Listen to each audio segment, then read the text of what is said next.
Hey folks, today is Saturday, July the 6th, 7:34 p.m. My name is James. Let's take a look and see what we had this week and then what might be coming next week. So, July the 4th week, basically, uh, really low volume. You can see the S&P 500 is way up there at all-time highs. I think it actually closed at all-time highs again on Friday. Very low volume week. So it's kind of hard to judge what might be happening this week. Though it really seems like this market wants to keep going higher. Even if the volume is low, we're just getting, up day after up day, or if it opens lower, you get this nice rebound where buying shows up. So now we're to a point where the last quarter is over, July the 4th is over, and now we're looking at upcoming earnings, which I'm hoping will really give the market some momentum, something to look forward to, since we don't have as much uncertainty on China trade. Trump met with the North Korean leader, so that's another kind of a positive. Although we don't really, market probably doesn't think there's going to be a rate cut in July now, but I don't think that's the end all be all of the move. So I'm hoping that the upcoming earnings will actually be what starts to get things going, which actually would be the best thing. The hope of good earnings should drive this market higher, and that's what I hope happens. So yeah, so the S&P is up there at all-time highs. The Nasdaq really close or is at all-time highs.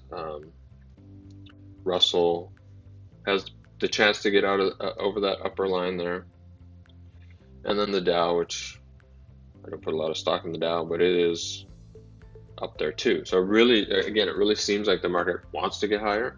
Looking at the oscillator, we're at plus 37, which is really close to overbought, but not quite there, which means we have a little bit of room to go higher without any real, overbought pressure. So we'll just have to see. Like I said, the market really feels like it wants to just keep trying to go higher. There's lots of really positive patterns that I'm going to show you in a minute that I've found. Yeah, I think we have a real good chance to actually start going higher over the next couple of weeks here as we start to get those earnings coming in, and the hope of really good earnings. So let's look at the list that I have. Carvana, and there's a number of these really great patterns. I think Carvana looks fantastic. This is a symmetrical triangle, and it's really up near the high levels there. CYBR, again, nice looking symmetrical triangle after a really strong uptrend. Looks really good. SAIC, ascending triangle, and on Friday it popped up. Even though volume was really low and was really low the last few days, prices are still trending in the right way. Match group. I don't have a bottom. If I was to put a bottom on there, it would be a descending triangle, which I don't think is actually accurate for the way the stock is moving. I think this upper trend line is the most accurate part, and you can ignore the bottom basically. I don't think it's going to just suddenly turn over and tank, but that looks good for a potential break over that line. CHGG, big symmetrical triangle, and like all of these patterns, even though I've previously had drawn little patterns in here that either did or did not work, the big pattern is what's working. This is a really big consolidation period into these triangles on a lot of these stocks. Etsy is the same thing. Big symmetrical triangle. That this is exactly what you want to see. All of these really big patterns. It's usually a precursor to them breaking higher. I know they're symmetrical, but usually an uptrend into symmetrical would lead to more upside. So symmetrical could send it either way. I think they're bullish patterns. That's just my take on the way this market's moving right now. CMG, still consolidating really tightly. This thing is really going to go higher at some point. Friday, that's a nice, Thursday and Friday are really nice green bars. It might be on the verge now. I mean, that's a really tight flag. It looks really good. PEGA or PEGA, another symmetrical triangle. Really nice patterns. Tandem, again, symmetrical triangle. This is a clear tightening also, which could be an early entry if it breaks over that line and then makes a break for that upper line. where it might stop and consolidate again. But that's a nice first move. If it breaks over that line, you could grab it. CSX, this is a railroad, but another big symmetrical triangle.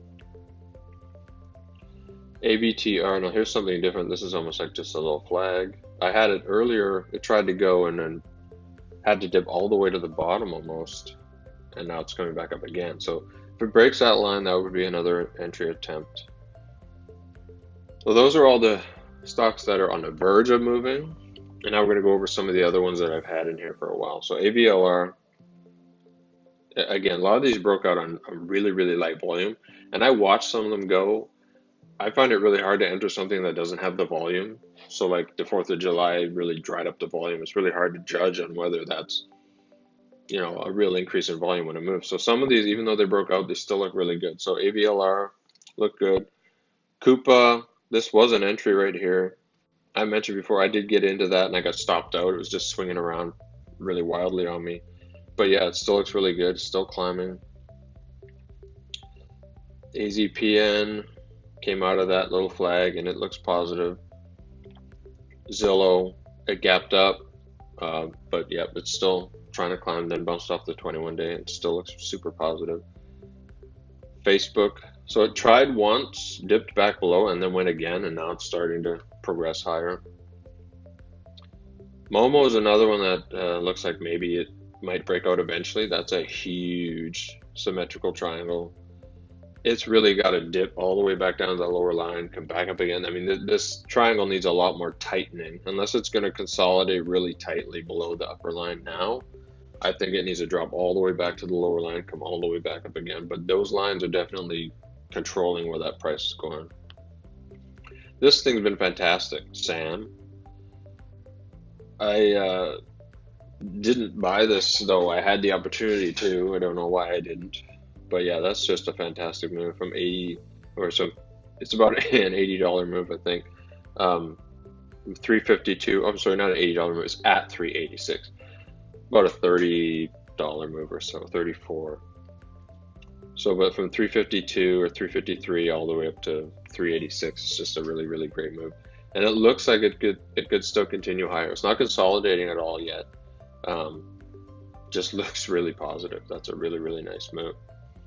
McDonald's, again, had the ascending triangle, came out there, gapped up, dipped all the way back to the lower line, bounced off, and now it looks positive again. This guy's safe, broke out, continues higher, looks really, really good. ASML, this guy was really difficult. I mean, if you were able to get in, you made a fantastic entry somewhere in there because I couldn't see a really good place to actually buy it, but the price is, you know, it's climbing pretty good. That's a big gap down though, so that probably would have knocked you out, but looks good. Looked good until the gap down, I'll say that. Might have to just take it out because pretty big gap down there. INSEE, this was another one that the entry was right there, and now it's dipped down. Price is finally stabilizing a bit after that pullback.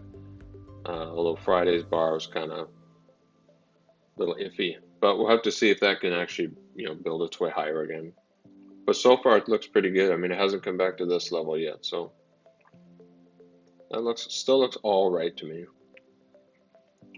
OLED still holding up there pretty well. Broke out from there, dipped, didn't come back all the way to that level yet, and then it bounced back up. So, and this line seems to be holding it up. It dipped below but closed back above. That still looks pretty positive. And then the last one I have here is ANET, which was another tough one to get into. I did try to enter it and I just exited basically. I didn't get stopped out, though I could have held it, I realized. Hold my stop. Still a hard lesson to learn. But yeah, the entry was here. It dipped and closed above that level, and then the price has continued to climb from there. So that still looks really good to me. So there we go. I think a lot of these stocks in the first part of this video look really, really positive for potential upside. So we'll go back over these next video. Probably be Monday night. I'll see you then.